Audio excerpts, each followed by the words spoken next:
play.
Саламатсыздар ма, қадірменді көрермендер.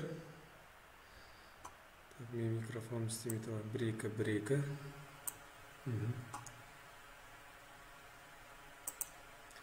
Саламатсыздар ма, қадірменді көрермендер. Қазір эфирімізді бастаймыз. Менде қазір Skype бағдарламасы бағанағы не айтқанды түгел қосылып тұр.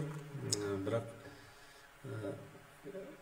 жаңа Қазақстан ұстаздар тобындағы афишада білім кәсіподағын белгілеп қойғаннан кейін сол жерге өзімнің аккаунтымды жазған болатынмын.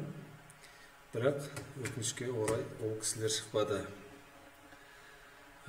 Қазір бізде тікелей эфирде бізбен байланыста осы мектептің, орта мектептің бастауыш кәсіподақ ұйымының төрайымы Жанна апайымыз қатысып отыр. Қазір ол кісі де осы кәсіподақтың жұмысына қатысты өз ойын айтады. Саламатсыз ба, Жанна апай?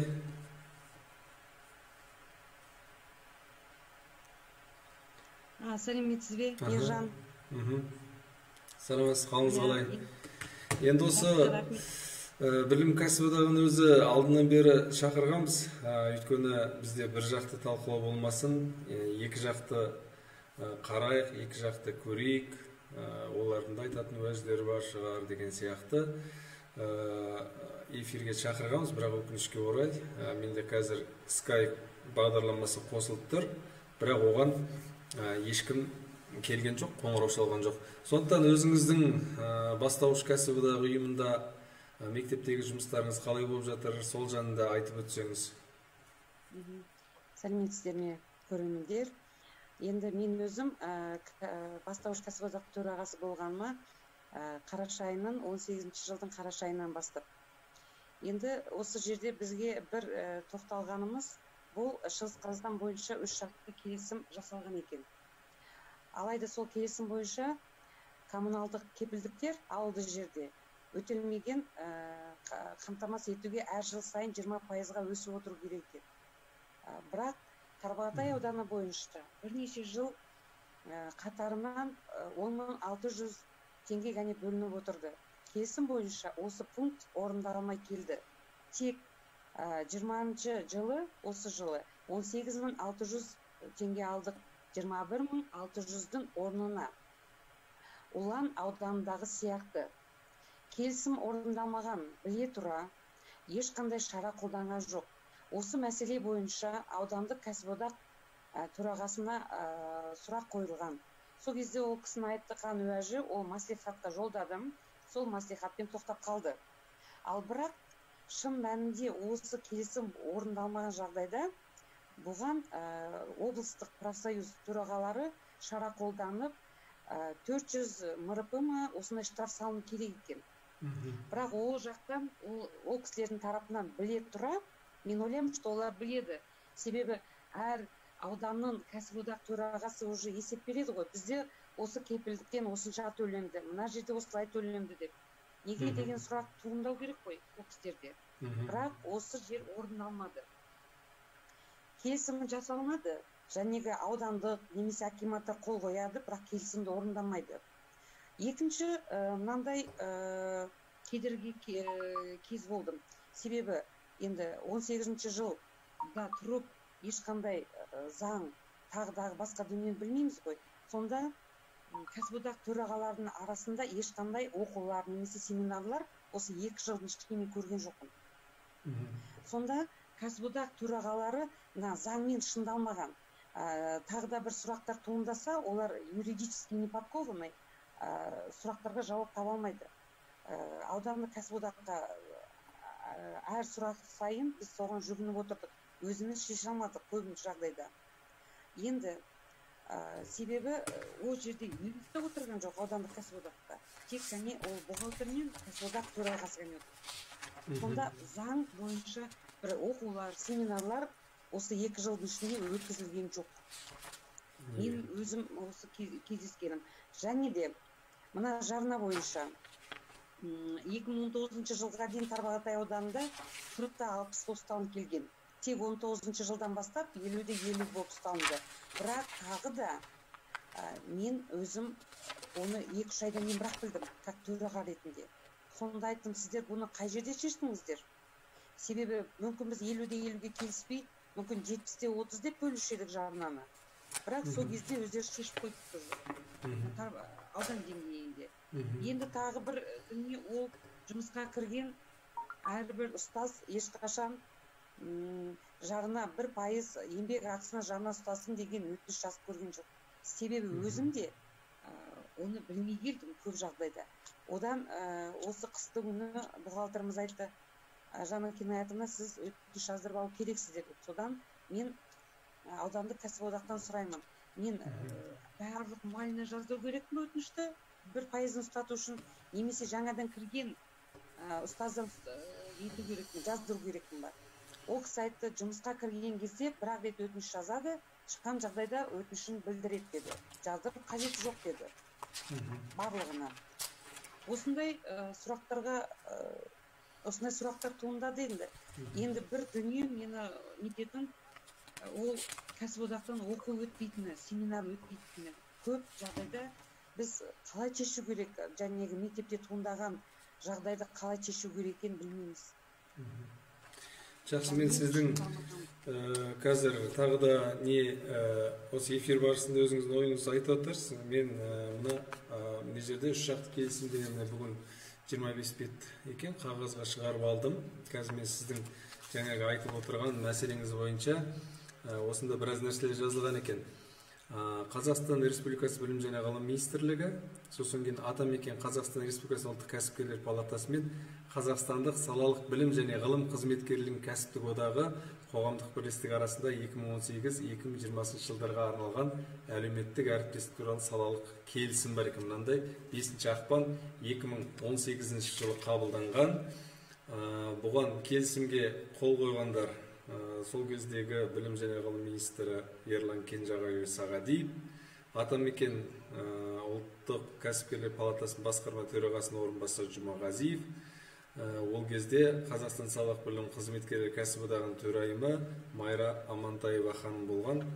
Яғни бұл 2020 жылға, яғни осы жылдың аяғына дейін жұмыс істейді. Енді мына жерде біз бір түсінбегеніміз, бұл келісімшартты сол кезде жасаған кезде мүмкін дұрыс қарамағанда болар деп ойлаймын. Өйткені көп жерін түгел кәдімгі заңдарды көшіріп әкеп қоя салған. Заңдар тұр. Яғни ертең бұны оқыған адам действительно осы кәсіподақ осын жасап жатқаннан кейін біз осы мүше болып отырған түгел осы жасап жатқан сияқты болып көрінеді де сол бойынша істейді. Мысалы, сіздің жаңағы айтқан кепілдіктер мен өтемақыларда тұр. Тараптар жергілікті өкілетті билік органдарының ауылдық жерлерде тұратын білім беру ұйымдарының педагог және медицина қызметкерлеріне отынға және коммуналдық қызмет шығындарының өтемақыларын міндетті және бірыңғай мөлшерде тағайындауға қол жеткізуге деп тұр. Міне, бірыңғай дейді. Бізде қазір әр жерде әртүрлі. Онан кейін жаңағы сіздің айтып өткен не жерде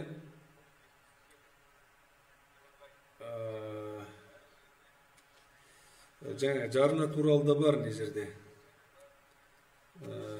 Қазір бұл жаңағы жарнаны әр жұмысшылардың келісіммен ғана деп жасалған мында. Бірақ өкінішке орай бізде жас маман келді, мектепке тұрды, автомат түрде кәсіподақтың несі болып шыға келеді, мүшесі болып шыға келеді. Одан сіз болдыңыз ба, болған жоқсыз ба, келісім ештеңе сұрамайды. Жергілікті мысалы бухгалтерлер арқылы осыны аудартып, осыны істеп отырады. Онан кейін жаңағы мен бұл жалпы ережелердің ішінен бірнеше жерлерін өзім кешеден бері оқып танысып, бұл мен ешқайдан алған жоқпын, бұл кәсіподақтың өзінің сайтында тұр, сол жерден көшіріп алдым.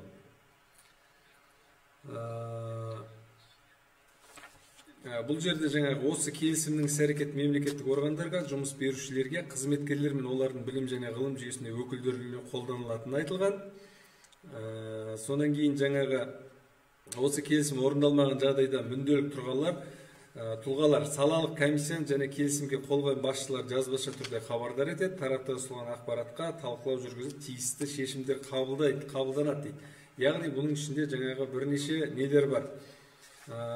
Соның ішінде не жерде министрлік тарапынан не істеу керек? Мысалы, министрлік жұмыс берушілермен кәсіподақтардың өкілдерінің еңбек қатынастары және әлеуметтік экономикалық мәселелермен байланысты нормативтік актілер, мемлекеттік салалық бағдарламалар, жобалар әзірлеуінде алқалық басқарушы органдарға, комиссияларға және жұмыс органдарына қосады делінген. Яғни бұл кәсіподақ өкілдерін жаңағы алдында заң жобасы жасағанда да жүрді ғой, әртүрлі бағдарламалар жасқа, тағы да басқа алқалы органдарға қосылады деп тұр. Онан кейін не жерде жұмыс берушілермен және кәсіподақпен еңбек әлеуметтік экономикалық қатынас мәселелері бойынша консультациялар жүргізіп, кәсіподаққа оның сұранысы бойынша қызметкерлердің саны мен құрамы, еңбекақы төлеу жүйелері, персонал санаты бойынша ортасы жалақы, қызмет, еңбек қорғау және жағдайды бойынша көрсеткіштер, тағы басқа қажетті ақпараттарды ұсынады деген. Енді мына жерде тағы бір кәсіподақ министрлік пен жұмыс берушінің сұранысы бойынша кәсіподақтың саны мен құрамы, оның ұйымдар туралы, еңбек заңнамасының орындалу, еңбек қауіпсіздігі мен еңбек қорғау, қоғамдық бақылаудың нәтижелері туралы, саладағы әлеуметтік әріптестік көрсеткіші, статистика және өзге де ақпараттарды ұсынады дейді. Мына жерде мысалы кәсіподақ жаңағы өзінің нелерді қорғау туралы ешқандай не жазылмаған, бірақ сіздің айтып отырғаныңыз не жерде бар? Жұмыс берушілердің өкілдерін еңбек заңнамасының, кәсіподақтар туралы заңнаманың негіздеріне Қазақстан Республикасындағы әлеуметтік әріптестік құқықты зерттеу мәселелерін белсенді оқытуды жүргізеді делінген. Бірақ кейін кезде өкінішке орай ондай нелер болған жоқ, басқа жақтарда мүмкін болса болып жатқан шығар. Онан кейін не жерде мемлекеттік бағдарламасын туралы жазылған. Бұнда жаңағы еңбек қатынастары. Онан кейін бұл былайша айтқанда бұл ненің негізі күшін жою керек еді. Өйткені қазір жаңадан педагог мәртебесі заңы қабылданып, білім және ғылым министрлігінде соған байланысты жаңадан бұйрықтар мен қаулыларды қабылдап жатыр. Сондықтан мынаның ішінде мысалы қарап отырсам, көп ақпараттар мысалы ескірген. Онан кейін жаңағы педагогтың кәсіптік стандарт негізінде белгіленеді 133 бұйрық дейді. Оның ішінде жаңағы тараптар кәсіптік стандартпен реттелмеген жағдайда бізде 2009 жылғы 10 шілдедегі нөмір 138 бұйрық бар. Ол педагог қызметкерлер мен оларға теңестірілген тұлғалардың үлгілік білік сипаттама ережелері қолданылады деп келісті дейді мына жерде. Және педагог кәсіптік стандарты бізде қабылданған жоқ қой, по-моему. Оны жоба ретінде шығарды да, ол қабылданған жоқ. Онан кейін ол болмаған жағдайда жаңа 138 бұйрыққа әкеліп тіреген. Онан кейін жерде педагог қызметкерлерге оқу жүктемесінің көлемі оқу жоспары, оқу бағдарламасы бойынша сағаттар санына кадрлармен қамтамасыз етуге кәсіподақ комитетінің пікірін ескере отырып, сол ұйым басқа да нақты жағдайларға орай белгіленеді деп тұр мына жерде. Онан кейін бізде алдында мен министрлік өкілдерінен де сұрадым. Біз мысалы бізде мектепте тәрбие ісінің меңгерушісі, онан кейін оқу ісінің меңгерушісі, мектеп директорлары бар. Оларға мысалы 9 сағат берілу туралы, өйткені мысалы директор мен тәрбиесін меңгеруші немесе оқусын меңгеруші тағы да басқа бізде сондай нелер бар ғой. Солардың барлығы өзі бір ставка ретінде есептелінеді. Бірақ соған қарамастан қосымша жаңағы 0,5 деген 9 сағат алу. Бұл қай жерде мен о кісілердің ондай сағат алып жұмыс істеуіне несіне нетіп мен қызғанып нетіп отырған жоқпын. Бірақ ол заңнамаларда көзделмеген, бірақ осы үш жақты келісімде жазылған сол. Сонда бізде білім туралы заң бұрын болған, сол осы келісімшартта отырған кезде білім туралы заңның күші мықты ма, әлде мына үш жақты келісімшарттың күші мықты ма? Өйткені бізде қазір келесі жыл ғой, мен ұмытпасам, педагог мәртебесі заңына байланысты 16 сағатқа төмендеткелі отыр. Сол кезде осы мәселені нақтыласа, мысалы мектеп басшыларына, жаңа басшылық қызметте жүрген адамдарға қанша сағат нақты алу керек деген сияқты. Ол сіздің басыңызда да болды, сіз мысалы оқу ісінің меңгерушісі болдыңыз, 9 сағат алдыңыз, сізге аудандық кәсіподақ келді де 40 сағат өзіңіз ставкаңыз бар, 49 сағат жұмыс істеуіңіз керек деп сізге шешім шығарып берген. Дұрыс қой? Сонда бұл осы келісімнің, үш жақты келісімнің 4-15 пунктінде жазылған бұл. Білім беру ұйымдарының басшылары мен олардың орынбасарларына уәкілетті органның рұқсатымен басқарып отырған ұйымдардың пәндердің сабақ беру бойынша қоса атқару немесе қосымша жұмыс істеу жағдайымен кемінде 0,5 нормативтік оқу жүктемесі көлемінде толық ақы төлеумен қосымша педагогикалық жұмыс берілуі мүмкін деп жазылып қойған. Енді жақсы. Бұл республикалық салалық білім кәсіподағы айтып отырғанша, бізден де басқа кәсіподақтар бар, неге оларды айтпайды деген сияқты. Білеміз, мысалы әр жерлерде әртүрлі кәсіподақтар бар, бірақ біз олардың мынандай үш жақты келісімге отырғанын немесе кәсіподақта жоқтар да бар. Сонда мына жерде 0,5 деп белгіленеді, бірақ ол арғы жақта кәсіподақта жоқтар, мысалы басқадай кәсіподақтар, олар насихат үш жақты келісімге отырмауы мүмкін. Олар сонда 9 сағатты қалай алып жүр деген не туындайды. Бір жағынан бұл жаңағы әдейі мысалы басшылыққа осындай жағдай жасау арқылы өздеріне тарту сияқты болып маған көрінді.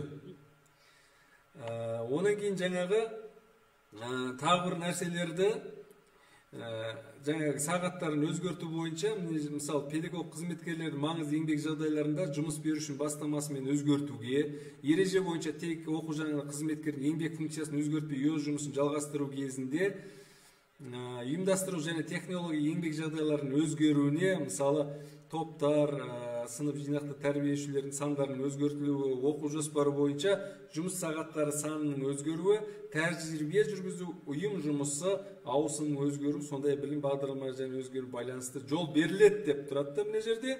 Аталған ереже бірақ білім беру ұйым басшылары мен олардың орынбасарларына қолданылмайды деп тұр мына жерде. Бұны қалай түсінуге болады сонда? Онан кейін жерде жаңағы көптеген жазылған нәрселер бағанада мен сараптап түген қарап шықтым. Еңбек кодексінен алған, қазір мен еңбек кодексі, мысалы бізде тағы бір мұғалімдер арасында пікір болған, ол пікірде мысалы егер кәсіподақта болмасаң, саған сауықтыру ақшасы төленбейді деген сияқты. Сауықтыру ақшасы туралы бұрын білім туралы заңда да болған. Білім туралы заңда болған, біз сол арқылы алып отырмыз. Тура сол сияқты мына үш жақты келісімге сол заңын көшіріп осыған салып қойған мысалы. Бұны оқыған адам действительно мысалы оны заңды ешкім қопарып қарап отырмайды ғой. Оқыған адам действительно осы арқылы істеп отыр деген сияқты келу мүмкін. Енді Онан кейін тағы бізде көптеген жерлерде бұл ненің орындалмай жататыны, бізде мұғалімдердің көбісі, бухгалтерлер, мектеп басшылары бізге жалақы туралы есеп бермейді деген жалобы көп түсіп жатады. Сол жалобыға 5-те 10-шы пунктінде мына жерде былай жазылған: жұмыс берушілер өздеріне ай сайын қызметкерлерге жалақы төлеу күні, әрбір қызметкерге оған тиесілі жалақының негізгі құрамы, ұсталынатын ақшаның мөлшері мен негіздемесі, оның ішінде аударылатын міндетті зейнетақы жарналары, төленуге тиісті жалпы сома туралы жазбаша түрде хабарлауға міндеттеме қабылдайды деп тұрған. Бірақ өкінішке орай көп жерлерде бізде бұл жүзеге аспай отыр. Бізде еңбекақы төлеу жүйесі, мысалы, бұл азаматтық қызметкерлерге мемлекеттік бюджет қаражат есебінен ұсталынатын ұйымдардың қызметкерлеріне, қазыналық кәсіпорындардың қызметкеріне еңбекақы төлеу жүйесі туралы Қазақстан Республикасының үкіметінің 2015 жылғы 31 желтоқсандағы нөмірі 1190 қаулысында осы туралы жазылған, бірақ оны жақында өзгерді ғой деймін, ол бұйрық. Онан кейін жаңағы мен негізгілер дегенде түртіп алдым мына ішінде. Соның ішінде не жер тағы жазылған, мысал, бұрын білім туралы заңда бізде педагогтың бір ставка деп есептелетін 18 сағат. 18 сағат, бірақ мына жерде жазыпты, педагог және ғылыми педагог қызметкерлер үшін жұмыс уақытының ұзақтығы, жалақы ставкасының педагогикалық жұмыс сағатының нормасы аптасына 36 сағаттан аспайтын жұмыс уақытының қысқартылған ұзақтығы негізден белгіленеді дейді. 36 сағат деген, мысалы, ол неде бар ма бізде? Мысалы, общий жұмыс бізде 40 сағат дейді, кейбіреулер мысалы бізге 18 сағатқа төленеді. Ол 18 сағаттың ішіне бізде мысалы 18 сағат болғанда бізде бір сабақ 40 минуттан астрономиялық сағатқа толмайды. Астрономиялық сағатқа толмағандықтан біздің мектепте жүрген қоңырау арасындағы уақытта, осы таяуда тағы министр соны қайталап айтты ғой, білім министрі. Қоңырау арасындағы уақыттар, сонан кейін жаңағы іс-шараларға, түрлі жиналыстарға, тағы басқа қатысқан уақыттар кіреді. Бірақ бізде сабаққа дайындалатын уақыт туралы ешкім айтпайды. Өйткені біз мысалы үйде әр мұғалімнің жаңағы біздің 90-дық бөлімдік жиынтық бағалаулар жасау үшін дискриптор құрып, оны жасап жүрген мұғалімдер жақсы біледі, қанша уақыт кететіні, оны қанша тексеріне кететіні. Одан кейін мына жерде жұмыс уақыты және тынығы уақыты деген осы 6-шы тарауында еңбек кодексі, мысалы, 71-ші бабын көшіріп мына жерге алған, жаңа толық емес уақыты деген сияқты, мысалы. Сол сияқты заңнан көшірілген жерлері өте көп, мысалы, мына жерде кезекшілік туралы жазып қойған. Онан кейін жаңа қызметкерлерді кәсіптік даярлау, қайта даярлау, біліктілікті арттыру деген 7-ші несінде тұр екен. Қажеттілік үшін кадрларды кәсіптік даярлау, қайта даярлау керектігін анықтайды, жұмыс беруші міндеттенеді, барлық қызметкер кәсіптік даярлау, қайта даярлауды және біліктілікті арттыру ұйымдастыру дейді. Бұның барлығы бізде білім және ғылым министрлігінің шығарған қаулыларында тұр ғой. Енді бұны қайтадан не жерге әкеліп жазудың, мысалы, не жерде бюджет қаражат есебінен білім беру ұйым педагог және медицина қызметкерлері кемінде 5 жылда бір рет біліктілігін арттыру деп тұр, бюджет қаражат есебінен. Сонда бұл жаңада қабылданған педагог мәртебесі туралы заңда да тұр. Жаңағы қайта даярлау мемлекеттің есебінен деп жазылған сол жерде. Енді жерге мысалы солардың бәрін дубльдеп қоюдың қанша мысалы қажеттілігі бар деп ойладым мен өзім. Мүмкін ол кісілердің өздеріне дұрыс шығар. Онан кейін жаңа кепілдемелер және өтемақылар деген бірыңғай мөлшер тағайындауға қол жеткізуге дейді. Бұл әзірге орындалмай тұр. Өйткені әр жерде әр түрлі нетеді. Өйткені бұл ауыл шаруашылық, ауыл дамыту деген тағы бір заң бар. Соның ішінде тұр қалай төленетін туралы. Мен бұрын действительно білім туралы заңды қарап, соны істеп жүр екен ғой деп мәз болып, тағы осы туралы бір дау туындады. Ұмытпасам Алматы облысында ғой деймін.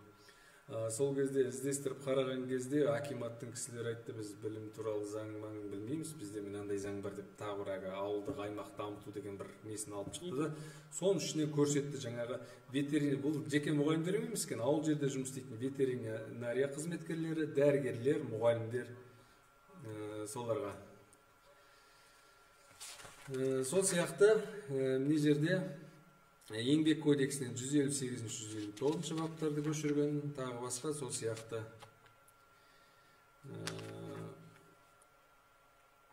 Одан кейін мына жерде 11:03:5 қазір біз Жанна апай біздің эфирдегі сізбен отырған уақытымыз қазір где-то 10 минуттан кейін бітеді. Пока аяқталғанша қазір осыны айтып кетейін. Кәсіподақ мүшелері қызметкерлердің жазбаша арыздары негізінде мүшелік кәсіподақ жарналарын кәсіподақтың есептік шотына тегін аударылуын қамтамасыз ету дейді. Қаражаттарды аудару толық көлемде және жалақыны стипендия төлеумен қатар жүзеге асырылады деп жазылғанда. Бірақ бізде жазбаша не алу деген жоқ бізде. Мысалы мен кәсіподаққа кірерде мен ешқандай арыз жазғам жоқ, шығарды, почему-то шығарды жаздым. Енді бұл туралы осы қысқаша осы, сондықтан бұның негізгі талаптарының барлығы көбісі бұзылып отыр. Сондықтан біздің білім және ғылым министрлігіне айтарымыз, ұсынысымыз негізі кәсіподақ үш жақты келісімді бұзу керек. Сосын кейін жаңағы мектеп басшылары мен оның орынбасарларының сағаттарын, сабақтарын алуын заң жүзінде бізге айқындап анықтап беру керек. Бізге мына сияқты, егер ол неге жүгінетін болсақ, мысалы мынау бұл қай жерге жүреді, бұл заң емес қой бізге. Бұл келісімшарт. Келісімшарт. Бірақ соған қарамастан олар кәсіподақтар туралы заңды алға тартты, тағы басқа сол сияқты. Ол туралы қазір мен өзім жеке эфирде көрсететін болам. Енді Жанна апай сізге келіп айтып қатысқаныңызға көп рахмет. Тағы бір сұрағым бар еді, Мизжан. Сауықтыруға байланысты, ол сауықтыру қалай төленеді? Мысалы, адам, ұстаз 200 мың алса, сауықтыру 200 мың төлене ма? Жоқ, негізгі... Оны айтты ғой. Оны жаңағы не бойынша төлейді деді. Сауықтыруды бізде обновленка, тағы басқалары қосылып отырды ғой ақша. Олардың барлығы алынып тасталады, тек сағатқа ғана деп нетілген. Сағат. Ол біз педагог мәртебесі туралы заңды қарауымыз керек те, соның ішіндегі нелер бойынша, пункттер бойынша іздейтін болса, оның барлығы шығады. Жақсы. Енді олағы жәнегі, Мейіржан өзің айттың ғой, 9 сағатта алып тастасақ, және директорлар мен орынбасарларын, зато олар жәнегі администрацияның ақшасын, еңбек ақысын көтеруге жол ашады. Көтеруге жол ашады сол. Негіз заң жүзінде айқындап беру керек қой бізге. Бізге анандай келісімшарт, мынау деген егер шындап келген кезде бізге заң жүреді ғой, заң. Сондықтан алдағы уақытта министрлікке де барлықтарына осы айтарым, осыны реттеп берсін, заң жүзінде, келісімшарттың негізінде емес. Яғни бұған сілтеме түрінде салып қойған. Кәсіподақта, мысалы, бағана біреулер сұрақ қойып жатыр, сіздер кәсіподаққа кешке дейін тиісесіздер, кешке дейін ана істейсіздер, кешке дейін мына істейсіздер, өздеріңізде қоғамдық ұйымдарыңыз бар екен, соған адам тартуға істеп отырған сияқтысыздар деген секілді пікір қалдырыпты. Менің ондай ойым жоқ. Бізге өздері мұғалімдер іздеп келіп, ерікті түрде қосылады. Біз жалақының 1%-інде отырғанымыз жоқ. Бізде жарна айына 250 теңге. Солай белгіленген. Біз ол жарнаны төлемесе де ренжімейміз. Біз оны тексеріп, қарап, кәсіподақтың жарғысында секілді жарна төлемеген үшін кәсіподақтан шығарылады деген нелерін қарап отырған жоқпыз. Бағана кәсіподақтың да жарғысын қарап өттім. Соның ішінде тұр екен. Жаңағы 6% деді ғой, не?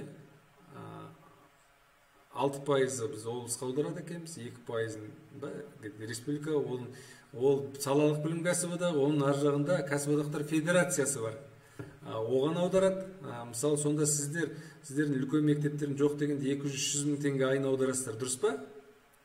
Біз жылына 960 жарты және 50% Сонда бізде 1.800.000 жылына аударады екенбіз.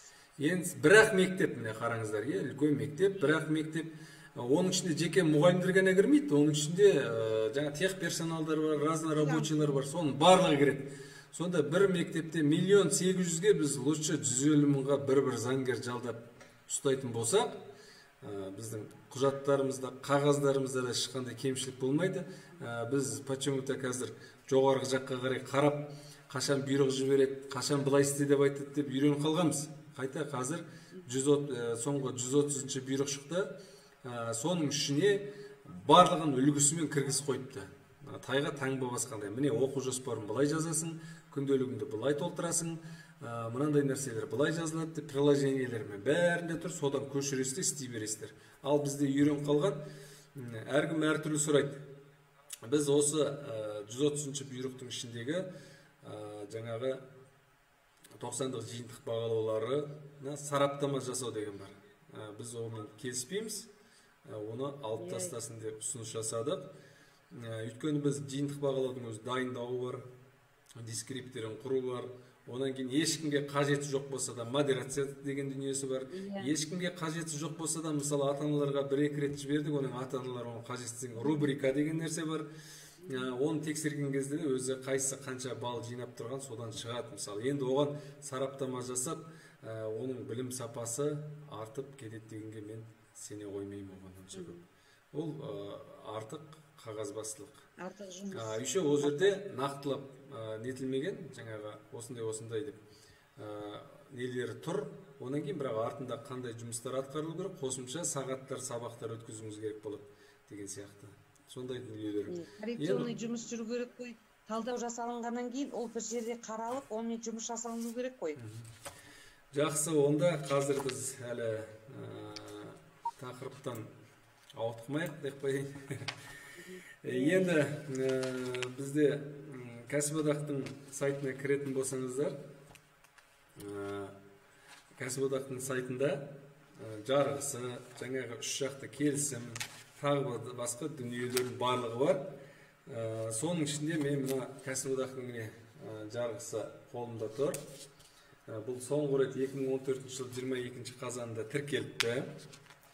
Бірақ маған бұның ішінде мен түсінбегенім, екінші бөлімде кәсіподақ қызметінің мәні, принциптері, мақсаты, міндеттері деген бөлімде, 2-5-8 бөлімде Қазақстан Республикасының сайлау туралы заңнамасына сәйкес сайлау науқандарына қатысады деген жерін мен түсінгем жоқпын. Қалай қатысады? Мысалы, мен жеке азамат ретінде өзім сайлау учаскесіне дауыс беремін. Енді барам. Енді мынау сайлау науқандарына қатысады деген. Мен бұрын кәсіподақ мынау деген республикалық болатын, оның облыстық дәрежеде болатын, мен ештеңесін білмейтін.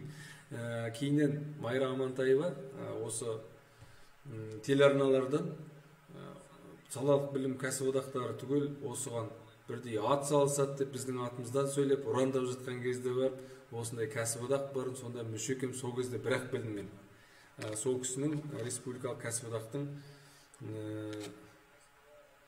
онан кейін 4 мүше болу, оны жоғалту деген бар. 4-ші бөлімде кәсіподақ жарғысын мойындайтын жеке кәсіподақ мүшесінің жарнасын төлейтін жеке тұлға кәсіподақ мүшесі бола алады деген. Онан кейін 4-2-де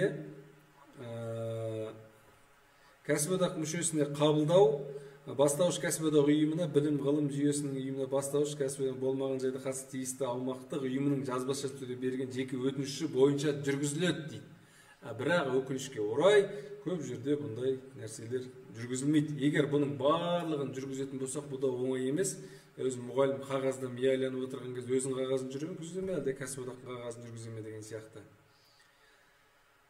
Онан кейін міндетті кәсіподақтағы бірыңғай үлгідегі мүшелік билет беріледі. Мүшелікті куәланған кәсіподақ мүшесінде сақталады дейді. Осының жаңағы алдында мұғалімдер көп сұрап жатты, бұнда кәсіподақтан шығу туралы. Осының 4-11 пунктінде жазылған кәсіподақтан шығу бастауыш кәсіподақ ұйымына берілген жеке өтініш негізінде жүргізіледі. Яғни сіздер аудандық немесе облыстық республикалыққа жазбайсыздар, өздеріңіздің мектептің ішінде бастауыш кәсіподақ ұйымы бар. Соларға айтасыздар да, солар арқылы айтқанда жазбаша түрде шығу туралы өтініштеріңізді бересіздер. Сол арқылы шыға аласыздар. Яғни кәсіподаққа мүше кәсіподақтан шығу туралы өтініш берілген күннен бастап тоқтатылады. Бұл туралы 5-ші бөлімде де жазылған. Жеке өтініш негізінде кәсіподақтан ерікті түрде шығуға құқылы деген бар тағы. Яғни құқылы. Енді мен көп несін еткем жоқпын. Бізде өкінішке орай Zoom-ның уақыты өтіп қалды. Яғни бізде сайланбалы осы кәсіподақ қалай сайланады, съезд қалай шақырады, қандай есеп береді, соның барлығы осы кәсіподақтың жарғысында жазылған. Енді осы бойынша енді мына жерде 13-ші бөлімде кәсіподақтың мүшелік жарнаның төлемі мен оны үлестіру тәртібі, кәсіподақ мүшелерінің қаржының түсумен жұмсалу туралы хабардар ету тәртібі деген бар. Сол жерде бізде жаңағы қай жерге қанша ақша жіберетіні туралы айтылған. Енді бұл туралы қазір қысқаша мен айтып өтемін. Кәсіподақ мүшесіне ай сайынғы ең төменгі мүшелік жарна мөлшері қызметкерге бір айға есептелген барлық түрдегі еңбек ақысының 1%, білімгерлерге тағайындалған шәкіртақының 1%, жұмыс істемейтін зейнеткерлер зейнетақысының 0,5% мөлшерінде белгіленеді дейді. Мен кәсіподаққа мысалы зейнеткерлердің қандай қатысы бар деп ойлаймын, білмеймін енді. Жұмыс мысалы зейнетке шыққаннан кейін кішкене адамдар бізде көбінесе осы мұғалімдер қысым көрген жерлерде аудандық ардагерлер кеңесі дейді, тағы басқа осындай ақсақалдар дейді, солардың жаңағы көп қысым жасалуы байқалған көп жерде. Онан кейін кәсіподақтың мүшелік ұйымдары ай сайын кәсіподақтың салалық кеңесінің есепшотына мүшелік жарналардың жалпы көлемінде 5%-ын аударады екен. Оның 2%-ы кәсіподақтың салалық кеңесі Қазақстан Республикасының кәсіподақ федерациясына аударылады деп тұр. Үлкен, мысалы бізде білеміз, Қазақстан бойынша үлкен федерация бар, кәсіподақтар федерациясы. Бізде салалық білім кәсіподағы, онан кейін дәрігерлердікі бар, тағы мемлекеттік қызметкерлердікі бар, соның барлығы сала бойынша бөліп кетеді, соның барлығы соған қарайды. Енді бүгінге осы кәсіподақтың үш жақты келісім және осы несі бойынша қысқаша осы біз білім және ғылым министрі Асхат Аймағамбетовтен сұрайтынымыз, кәсіподақтың осы үш жақты келісімнің кейбір көптеген баптарын бұзуына қатысты мына үш салалық келісімді бұзуын сұраймыз. Енді қазір Фейсбукқа желісіндегі сіздердің жеке нелеріңіз, сұрақтарыңыз болса, комментарийға қалдырған, сол бойынша қысқаша жауап берейін.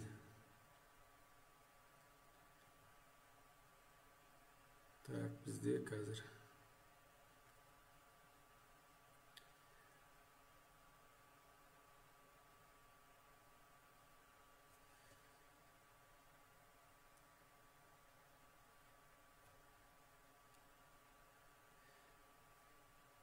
так, сұрақтар қазір не жерде осы тікелей эфирдің мақсаты қандай? Фарида Қабылқызы деген сұрақ қойыпты. Бұл тікелей эфирдің басты мақсаты біз жаңа айттым ғой. Кәсіподақтар мысалы өздері оны туралы ештеңе түсіндіріп жатқан жоқ. Өздерің оқып алыңдар деген секілді біз өз көп күн іздеп жүріп, әйтеуір зорға деген осы үш жақты келісім барлығын таптық. Олардың жаңағы біз осы Қазақстан ұстаздарына тобында сауалнамада жүргізгенбізге, сіздер кәсіподаққа кірген кезде жеке өтініш жазып кірдіңіздер ме деген кезде, ол кісілер түгел көп жауап берді. Автоматпен кірдік, пулеметпен кірдік деген сияқты. Яғни заңсыз түрде ақша ұстап отыр. Оны ертең сол кәсіподақта мүше болып жүрген адамдар, мүше өтініш жазбаса да ақшасы жаңағы келісімсіз ақшасы ұсталып жатса, ол ақша ертең ол сотқа беретін болса 10 жыл ма 20 жыл ма аударған ақшаларын өндіріп ала алады. Өйткені ол кісінің келісімі жоқ. Еңбек ақы жарамсыз больничный лист бойынша төленбейді деген нақтылаңызшы дейді. Жоқ, бұл өзі белгілі еңбек кодексінде де барлығында жазылған. Кәсіподақ қоғамдық ұйым, ол жаңағы білім мүддесін қорғайтын кәсіподақ болып құрылғаннан кейін ол жаңағы мемлекеттік, мысалы мемлекеттік мекемелердің ішінде заңдардың жұмыстардың нормативтік құжаттардың барлығы мемлекеттік заңдармен түгел реттеледі. Қалай нететіні, қалай жасайтыны барлығы. Сондықтан кәсіподақ больничный төлеп жатыр екен, анау төлеп жатыр екен, мынау төлеп жатыр екен деген секілді ол әңгімелердің барлығы жалған. Мұғалімдер не үшін кезекшілікке түсу керек? Осыны нақтылаңызшы. Мұғалімдер кезекшілікке бұл ұмытпасам педагог мәртебесі туралы заң қабылданды. Сол заңның ішінде бір мұғалімдердің жұмыс уақыты деген бар. Жұмыс уақыты ол білім саласындағы уәкілетті орган айқындайды делінген ол жерде. Сол білім саласындағы уәкілетті органның айқындайтын жаңағы нәрсесі педагогтардың жұмыс уақыты деген бұйрық ол әлі шыққан жоқ қой, өйткені ол нақты нетілген жоқ. Енді алдында бізде наурыз айының аяғына дейін қол қойылады шығады деген, бірақ ол шыққан жоқ. Бірақ соның ішінде біраз кезекшілік туралы нәрселер болды. Біз оны жаңағы министрлікке ұсыныс ретінде айттық. Мынандай жерлер не шығып тұр. Осының барлығын алып тастаңыздар. Ұмытпасаңыздар, осы Фейсбуктағы топтардың барлығында мен сілтемен бөліскен, мынаны қараңыздар, оқыңыздар, комментарий қалдырыңыздар деген сияқты. Соны алдағы уақытта шығатын болса, сіздерге қарап түсіндіреміз. Директордың бұйрығымен кезекші басшы қай заңға сүйеніп жазды? Кезекшілік деген нәрсе ол мүлде жоқ дүние. Мысалы жаңа ол кезекшілік деген мен мынадан оқыдым жаңа заңда, бұрын еңбек кодексінде де болған ондай дүниелер.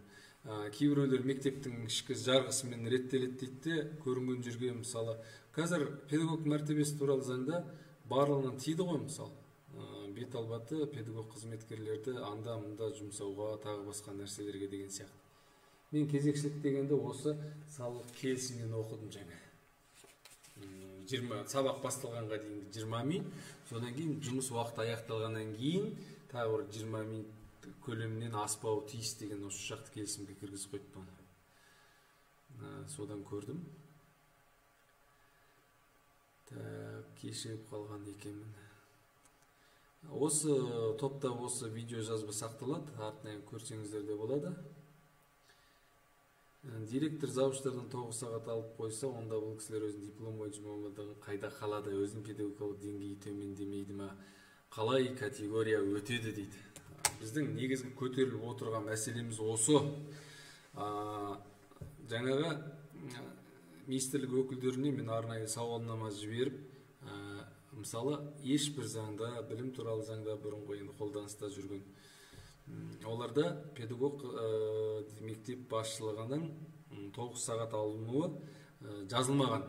Бірақ ол жаңағы 3 жақты келісім білім және ғылым министрлігі, кәсіподақ, Атамекен ұлттық кәсіпкерлер палатасының үшеуінің жасалған ішінде жүр 0,5 ставка қоса. Сонда бізде бұны көтеріп отырғанымыз неліктен? Бізде енді осы сентябрь айында ма, келесі сентябрь айында ғой деймін, педагог қайзаң 16 сағатқа ауысады деген түрі.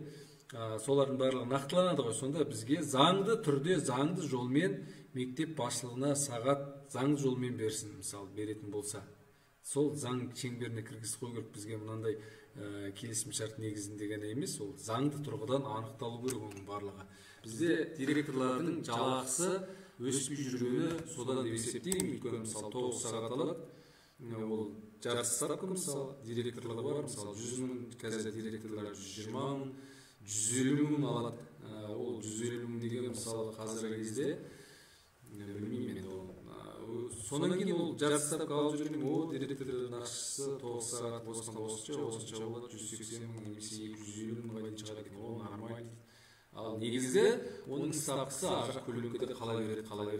Өйткені осы уақытқа дейін біз мысалы қазір қарап отырсаңыздар, көп заводтардың директорлары қашып жатыр жұмыстан. Өйткені ол жалақысы кәдімгі мұғалімдерге қарағанда әжептәуір төмен. Сондықтан оның заң тұрғысында бізге бекітіп берсе екен деген ұсыныс.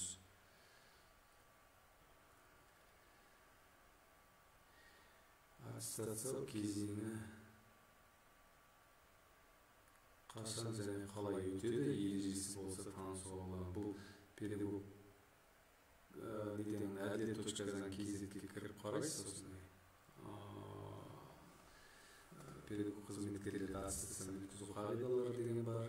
Соның ішінде жаңағы ар жағында осы мектеп директорының орынбасары 3 жылда, директорлар 3 жылда бір өтеді деген қағида бар. Соның барлығын қарасаңыздар шығады. Қысқаша келген сауалнамаларыңыз осы. Енді менде тағы бір сұрақтар болған. Мен қазір қарап өтейін комментарийлерден. Соның ішінде бағана менің осы кәсіподақпен менде қазір Skype бағдарламасы қосылып тұр, бірақ ешкім қоңырау шалған жоқ.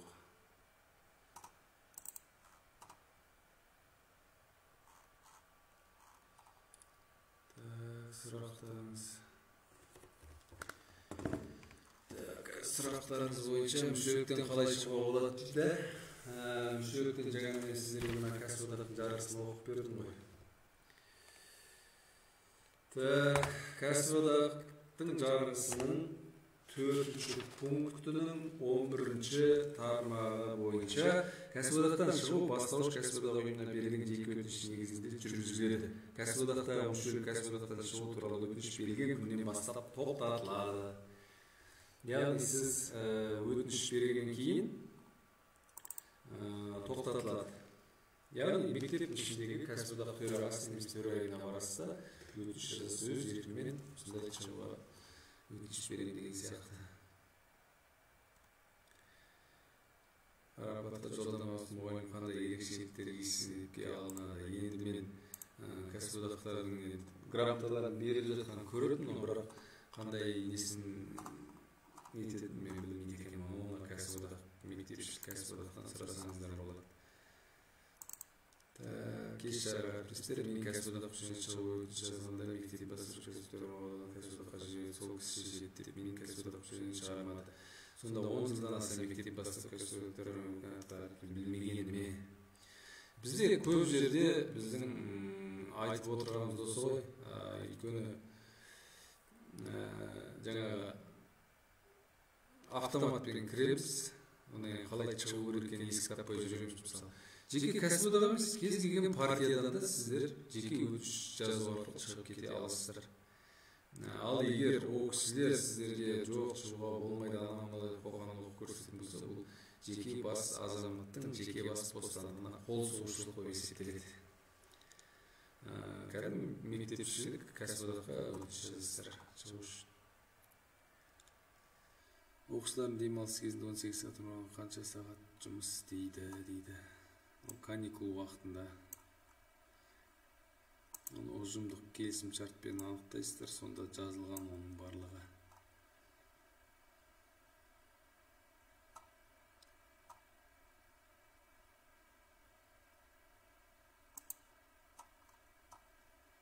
Не жерде ұзын сонар сұрақ жазылған екен бұны.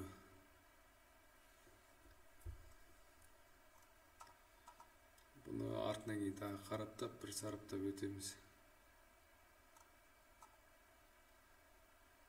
1% жарна төлейміз, сол жарнаның белгілі пайызы мектептің кәсіподақ шотына түсіп, мұғалімдердің игілігіне жұмсалады екен. тарихында мүлдем болмаған Қызылорда қаласында белгілі бір пайызы төленеді. Облыстық кәсіподақ төрайымы Гүлнар Есқалиева жауап берді. Айгүл Мұқашева үнсіз, енді күннен сұрауға болады. Кәсіподақ мүшелерін сұраған келген ойлаймын дейді. 1% жарна төленеді. Мысалы, қазір мұғалімдердің жалақысы жақсы өсті ғой. Мысалы, 250 мың теңге алсаңыз, 2,5 теңге төлейсіз деген сияқты. Одан кейін жеке мұғалімдер ғана емес. Мысалы, қазір кәсіподақтың несін көтеріп жүрген мұғалімдер ғана ғой. Қара жұмысшылар да мектепте жүрген. Соның барлық кәсіподақтың мүшесі соларды жарнаға аударылып отыр. Яғни сіз жазбаша түрде беріңіз бұл кісілерге. Мектепшілік кәсіподаққа беріңіз, сосын кейін аудандық кәсіподаққа маған жазбаша осы біздің мектептен аударылған жарнаның есебін берулеріңізді сұраймыз деп. Мысалы, бағана тікелей эфирде Жанна апайымыз айтып өтті ғой. Где-то 1,5 миллиондай, жартысының өзі 901 теңге мың екен, сонда 1,8 миллиондай айына, жылына мектептер аударады, жылына.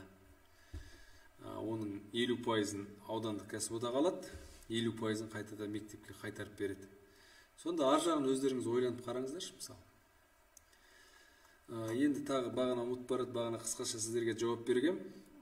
Ол жерде біреулер комментарий жазыпты. Мысалы, мен де қазір мұғалім мәртебесі қоғамдық бірлестігі деген бірлестігім бар өзімнің. Мен қайтсеңдер де мұғалімдерге кіріңдер, мүше болыңдар, бүйтіңдер, сөйтіңдер деп мен ешкім зорламаймын. Өзі келіп қосылған ұстаздар бар арамызда. Оның көбі бізде қазір республикаға танымал, көбі белсенді ұстаздар.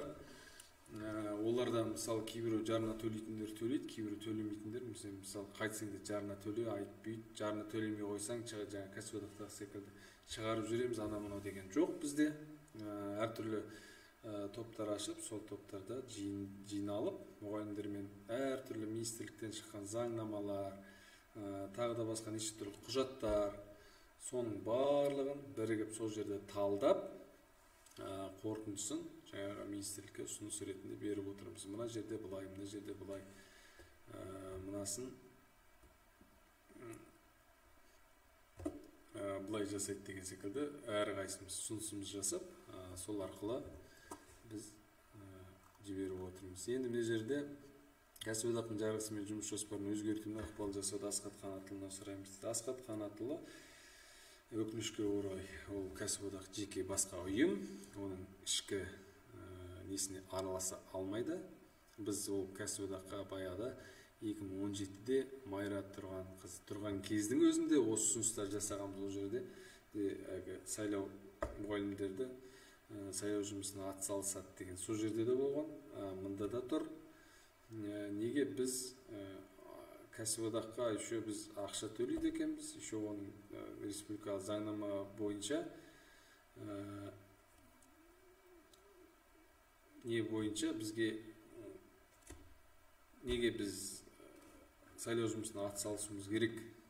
Мысалы, қазір мұғалімдердің статусын ешкім көтермейді, мұғалім әркім өзі көтеру керек. Өйткені бізде көбінесе ұстаздардың көбісі сайлауда қалай болған көрдіңіздер, естіп те жатсыздар, ішінде жүргендеріңіз де бар. Сіздердің қолдарыңызбен былайша айтқанда от көседі. Яғни, егер сол жердегі отырған кісілер оны сотқа беретін болса, мысалы сол жерде бұзған әртістің рөлін ойнағандар, соның барлығы мысалы бірнеше жылға дейін сотталып кетесіздер. Сондықтан ондай жұмыстардан, ондай нәрселерден аулақ болғанымыз дұрыс деп есептеймін. Өйткені мен Алматыда бірнеше жиындарға барып қатыстым. Сонда осы педагог мәртебесі туралы заң қабылданғалы жатты ол кезде. Сонда педагогтарға бұндай мәртебе бермеу керек. Мен сайлауда бақылаушы болып отырмын, олар не істегендерін көрдік деген секілді неше түрлі нелер айтылған кезде мен ана жерде жерге кіріп кете салдадым. Бірақ ұялған тек тұрмас дегендей өзімнің пікірімді білдірдім.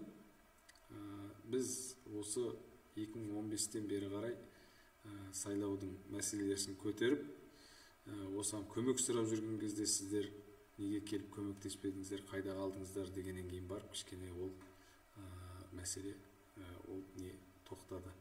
Сондықтан барлық жан-жақтарыңызға өз көздеріңізбен қараңыздар, сараптаңыздар. Барлығы қазір интернетте тұр, барлығын сол арқылы жасап алуымызға болады. Егер жаңағы кәсіподақтың жұмысымен танысамыз, керек бізге оқимыз десеңіздер, білім кәсіподағы деп Google-дан іздейсеңіздер, сайты тұр. Сол жерге барсаңыздар, құжаттары барлығы тұр, жарғылары барлығы тұр, жаңағы 3 жақты келісім тұр. Не бар, соның барлығы тұр. Алыңыздар, оқыңыздар, требовать етіңіздер. Егер жұмыс істемейді екен, пожалуйста, өз еріктеріңізбен кез келген уақытта шығып кетулеріңізге болады. Ал кәсіподақтардың жұмысы, Қазақстан Республикасы кәсіподақтар туралы заңы бар. Онан кейін жаңағы не туралы? Онан кейін бұндай 3 жақты келісім, тағы үкіметпен аралықта тағы бір үлкен федерацияның орындалған келісімі бар. Ол әділет заңда тұр.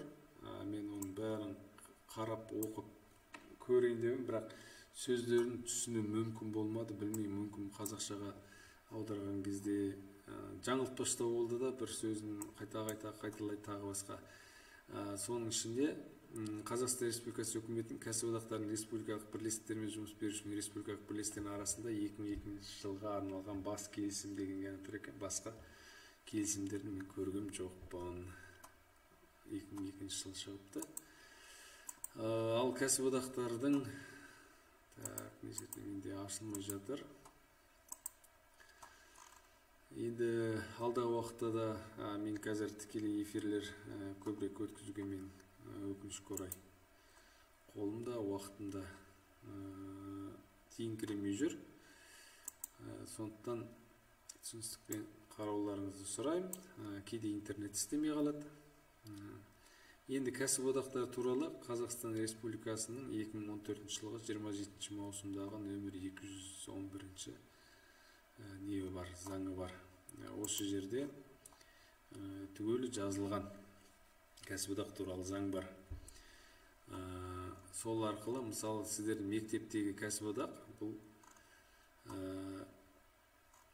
3-ші несіне жатады? Бастауыш кәсіподақ ұйымына жатады.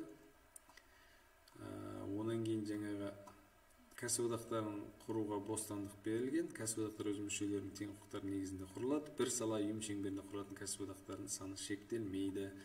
Яғни сіздер, мысалы, мектеп болсын, немесе облыстық көлемде болсын, аудандық көлемде болсын, жеке тәуелсіз кәсіподақтар құруға болады. Онан кейін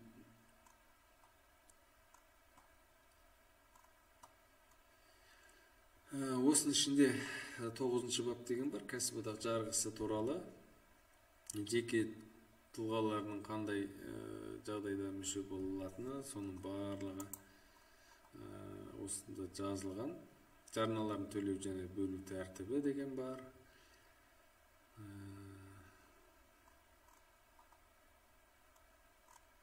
Оның ішінде республикалық бар, облыстық бар, аумақтық кәсіподақтар бірлестігі деген бар, салалық кәсіподақ, жергілікті кәсіподақ, бастауыш кәсіподақ, кәсіподақтардың құқықтары мен міндеттері деген бар. Соның ішінде сотқа дейін шешуге қатысуға еңбек, бұл азаматтық кодексте де жазылған. Яғни сіздің қандай кәсіподаққа мүше болсаңыз, сол кәсіподақ сізді қорғауға міндетті. Одан кейін